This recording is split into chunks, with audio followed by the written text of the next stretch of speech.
Hi, good evening. New year ಜನವರಿ 1st calendar ಇಯರ್ನ ಶುಭಾಶಯ ಎಲ್ರಿಗೂ. ಇವತ್ತಿಂದ ನಾನು ಅಂದ್ಕೊಂಡಿದ್ದೀನಿ, ಲಾದಲ್ಲಿ ನಾವು ತಿಳ್ಕೊಂಡಿರುವಂತಹ ವಿಷಯಗಳು ಕೆಲವೊಂದಿಷ್ಟು ತಪ್ಪು ಕಲ್ಪನೆಗಳಿರುತ್ತೆ. ಅಂತಹ ವಿಷಯಗಳ ಕುರಿತಾಗಿ ಇನ್ನು ಮುಂದೆ ಒಂದು ಸಿರೀಸನ್ನು ಮಾಡುವಂತಹ ಇಚ್ಛೆಯನ್ನು ನಾನು ಹೊಂದಿದ್ದೀನಿ.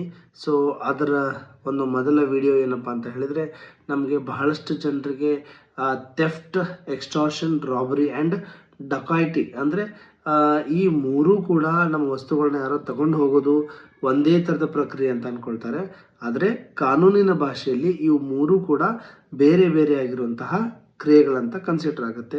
ಅದಕ್ಕೆ BNS ಭಾರತೀಯ ನ್ಯಾಯ ಸಂಹಿತಾದಲ್ಲಿ ಸೆಕ್ಷನ್ಗಳು ಯಾವ ಥರ ಇದೆ ಅಂದರೆ, ಥೆಫ್ಟ್ ಅಂದರೆ taking someone's property without their consent and without their knowledge, ಅಂದರೆ ಅವ್ರಿಗೆ ಗೊತ್ತಿಲ್ಲದಿರೋ ಹಾಗೆ ಅವರ ವಸ್ತುವನ್ನು ಎತ್ಕೊಳ್ಳೋದು, ಸೆಕ್ಷನ್ 303 BNS. ಅದೇ ಥರ ಎಕ್ಸ್ಟಾರ್ಷನ್ ಅಂದರೆ ಸೆಕ್ಷನ್ 308 BNS ಏನು ಹೇಳುತ್ತೆ ಅಂದರೆ, forcing someone to give money or property, ಕೊಡಲಿಲ್ಲ ಅಂದರೆ ಡಿಸ್ಕ್ಯಾವ್, that's what in BNS 308, that is extortion.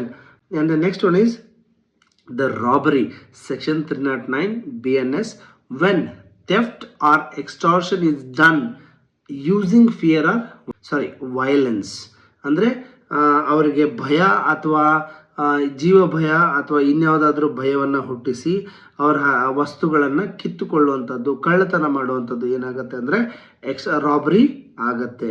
ಇನ್ನು ಈ ಮೂರಲ್ಲಿ ಸಾಮ್ಯತೆ ಏನು ಅಂದರೆ, ಇಲ್ಲಿ ಒಬ್ಬನೇ ವ್ಯಕ್ತಿ ಮಾಡಿರ್ತಾನೆ.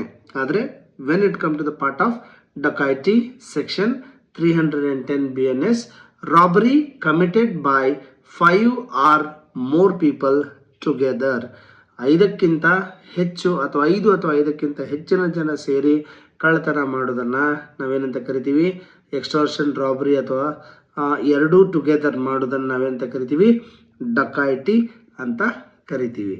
ಇಂತಹ ಇನ್ನೊಂದಿಷ್ಟು ವಿಡಿಯೋಗಳನ್ನು ಇನ್ನು ಮುಂದೆ ಹಾಕ್ತಾ ಹೋಗ್ತೀನಿ. ನೀವು ಕಮೆಂಟ್ ಬಾಕ್ಸಲ್ಲಿ ನಿಮಗೆ ಯಾವುದಾದ್ರೂ ಅಪರಾಧದ ಬಗ್ಗೆ ಅಥವಾ ಅದರ ಸೆಕ್ಷನ್ಗಳ ಬಗ್ಗೆ, ಅದರ ಪನಿಷ್ಮೆಂಟ್ಗಳ ಬಗ್ಗೆ ಕೇಳೋದಿದ್ರೆ ಕಮೆಂಟ್ ಸೆಕ್ಷನಲ್ಲಿ ಹಾಕಿ, ಅಥವಾ ನನ್ನ ಮೇಲ್ ID ಇದೆ, ಮೇಲ್ಗೂ ಕೂಡ ಮಾಡ್ಬೋದು.